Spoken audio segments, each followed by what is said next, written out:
8절로 11절까지 말씀입니다. 같이 봉독하겠습니다.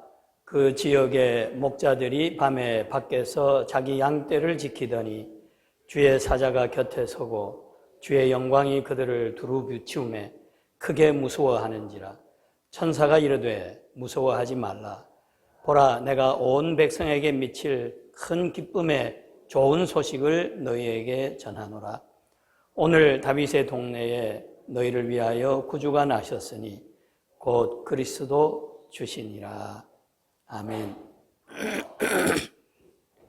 메리 크리스마스. 한번 인사하시기 바랍니다. 메리 크리스마스.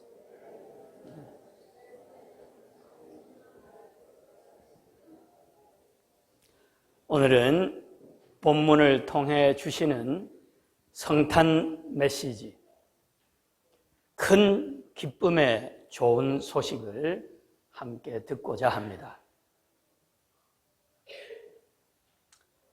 오늘 말씀을 통해서 기독교의 기본을 다시 한번 발견하고 초심을 회복하는 우리 모두 되시기를 바랍니다. 저희 집에 기니피그 2마리가 있는데 데니, 듀크입니다. 아이들을 위해서 키우고 있지요. 먹고 마시는 것, 청소하는 것, 일이 만만치가 않은데 모두 좋을 몫입니다. 저는 가끔 사과나 감을 깎아 먹을 때 껍질 떨어뜨려 주곤 할 뿐 개들과는 별 상관없이 살아갑니다. 그런데 이번 성탄절을 지나면서 이런 상상을 하게 되었습니다. 상상이 아니라 묵상을, 메디테이션을 하게 된 거죠. 좁은 우리에 갇혀서 배설물 위를 뒹굴며 사는 기니피그가 너무너무 불쌍하고 안타까워서 조엘이 그들을 구원하기 위해 기니피그의 몸을 입고 기니피그가 되었다라고 상상을 하게 된 것입니다. 그야말로 기니피그에게는 큰 기쁨의 좋은 소식이지요.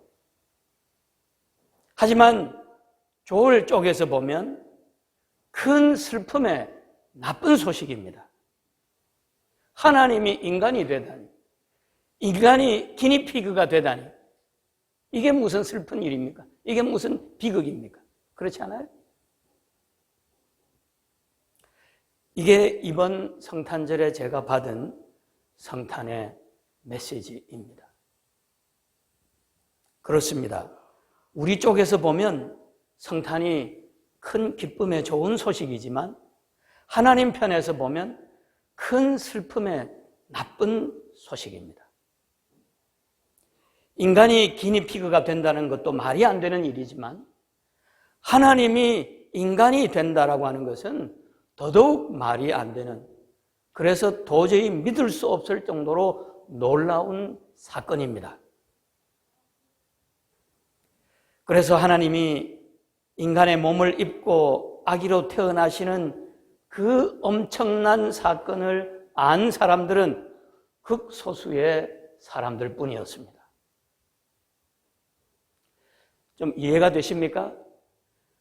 창조주 하나님이 피조물 인간이 된다라고 하는 것, 그러기 위해서 이 땅에 오셨다라고 하는 그 사건, 그게 성탄인데 그게 말이 되는 일이냐 이 말입니다. 우리는 그냥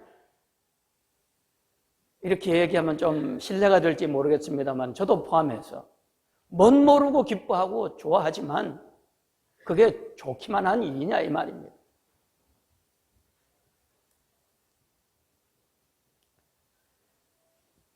그 엄청난 사건, 인간의 생각으로는 상상도 할 수 없는 그 엄청난 사건, 그 놀라운 사건, 그게 크리스마스입니다. 성탄절입니다.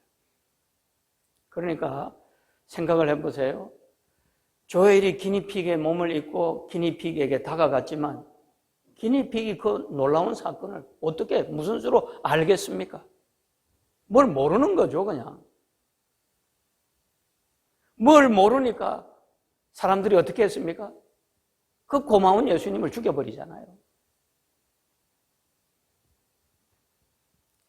어쨌든 오늘 제가 말씀드리고자 하는 것은 성탄의 사건은 우리가 상상할 수 없는 놀라운 사건, 신비로운 사건, 큰 사건이었다라고 하는 거죠. 그런데도 그것을 안 사람은, 그렇기 때문에 그것을 안 사람은 극소수의 사람들이었습니다. 동방박사들, 목자들, 그 정도였습니다. 그들도 하나님께서 알려주시니까 안 것이지 그들 스스로 무슨 재주로 그 엄청난 일을 상상이나 할 수 있었겠습니까? 동방박사들에게는 신비한 별을 통해서, 목자들에게는 천사들을 통해서 성탄의 소식을 알려주시니까 그들이 안 것입니다. 그렇습니다. 하나님이 인간이 되셔서 세상에 오신 성탄은 정말 말도 안 되는, 도저히 믿을 수 없는, 그래서 너무나 신비하고 놀라운 사건입니다. 그런데 지금 아기 예수님이 누이신 이 마구간에는 이 엄청나고 놀라운 사건을 듣고 달려온 사람들이 모였습니다. 동방박사들, 목자들, 그리고 마리아와 요셉입니다. 여러분, 그 현장을 조용히 한번 상상해 보십시오. 만군의 하나님이 지금 구유에, 말구유에 아기로 태어나신 것입니다. 얼마나 황당한 일입니까? 우리야 하도 들어서 익숙해져 가지고 뭐 놀라거나 뭐 무섭거나 그런 게 없지만 그 현장에서 처음 실제로 경험하고 있는 그들은 얼마나 신비스럽고 또 무섭고 놀라운 일이었겠습니까? 목자들은 천사만 나타났어도 크게 무서워 떨었습니다. 그런데 지금 하나님과 함께 있으니 얼마나 더 무섭고 떨렸겠습니까? 그리고 그들 속에서 솟구치는 질문 또한 한두 가지가 아니었을 것입니다. 왜, 무엇 때문에 하나님이 인간이 되셔야 했단 말인가? 하나님이 세상 속으로 들어오실 수밖에 없을 정도로 세상이 잘못되어 있다면 이 어찌 큰 기쁨의 좋은 소식일 수 있단 말인가? 하나님 편에서 보면 얼마나 큰 슬픔의 나쁜 소식인가? 등등. 그러나 이들이 함께 아기 예수님께 경배 드리면서 그리고 자신들의 여기까지 오게 된 여정과 경험을 나누면서 신비의 껍질은 하나씩 벗겨지고 혼돈과 갈등은 잔잔한 확신으로 바뀌기 시작했습니다. 이제 저들은 구유 안으로 들어올 때와는 전혀 다른 사람들이 되어 있었던 것이죠. 그럴 수밖에 없습니다. 하나님이 이 땅에 태어나신 그 장면, 그 상황 속에 있은 사람이 어떻게 안 변할 수 있겠습니까?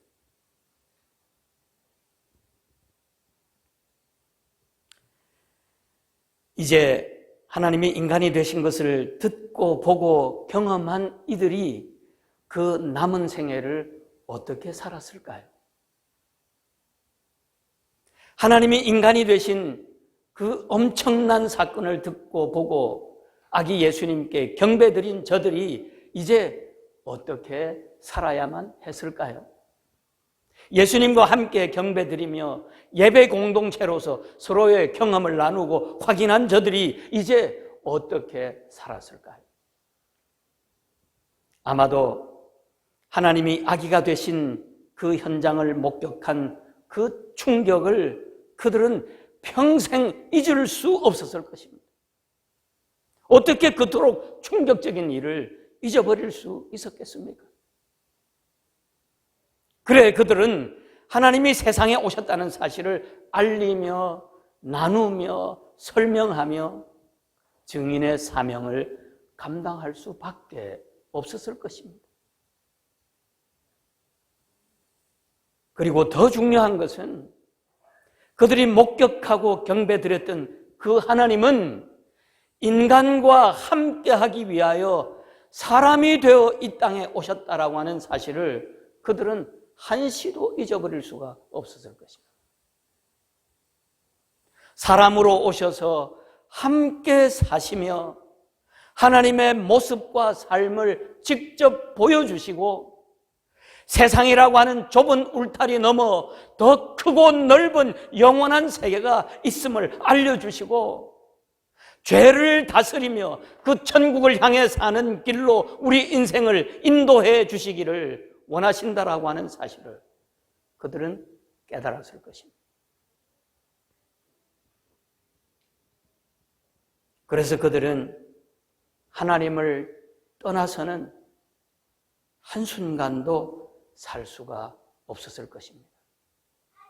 혹 하나님을 잠시 잊어버리기라도 한다면 곧바로 정신을 차리고 함께 하시는 하나님을 다시 바라보며 하나님의 인도와 다스리심을 받으며 하나님과 함께 천국의 삶을 살기를 원했을 것입니다. 사랑하는 여러분, 이것이 첫 번 성탄에 있었던 일입니다.